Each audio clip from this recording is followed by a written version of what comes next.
Welcome back to Esoteric Researcher 666 YouTube channel.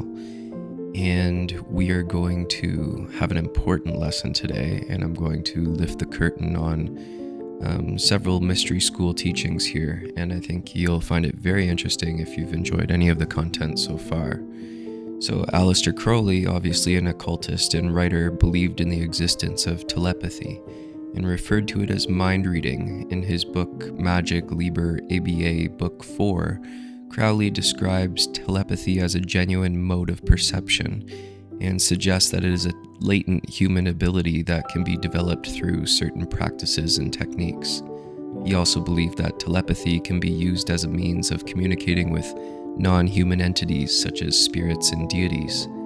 But let's talk about some early initiation stages of mystery schools that involve developing your sense of telepathy or this spiritual ability that is a secret to human tech.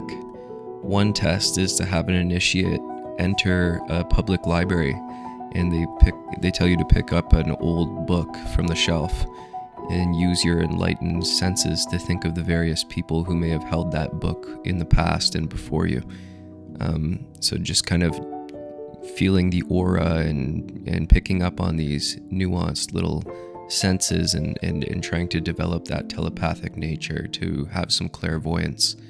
Another test is to resonate with a family heirloom, such as a ring or a necklace of one of your ancestors, and connect with that energy and try to describe it.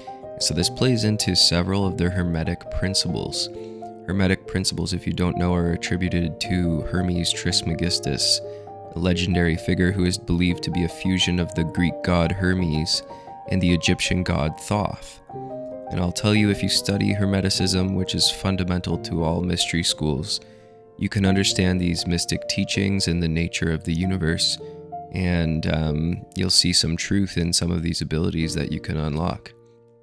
So let's review the Hermetic principles and then relate them back to those two initiation tests that we mentioned at the beginning, and that utilize your psychic or telepathic ability. So there are 7 of them, and they are the principle of mentalism. The universe is mental and everything is created by the mind. Number 2 is the principle of correspondence. As above, so below. As within, so without. The principle of vibration. Everything in the universe is in constant motion and vibration. So that is one of the most important ones when considering this first step of telepathic ability developing. So when you're holding the book in the public library and you're picking up on the vibrations that are left resonating from previous actions that occurred towards the atoms in the object. As above, so below, we're looking at the microcosm and the macrocosm. The microcosm being atoms and everything built out of the same energy, which is the universe. Everything consists of the same thing. Even when we talk about, so depending on the vibration of atoms, that thing will manifest differently in this reality. And when we look into matter and what is matter, we now know that as we study on a smaller and smaller scale these atoms, we see that it literally is just energy. So this vibratory energy is things that you can master and understand when you're looking at it in the perspective of the Hermetic principles, which were set out by this amalgamation of these ancient, highly advanced cultures of Egypt and Greek philosophy, going back to Hermes and the Egyptian god Thoth.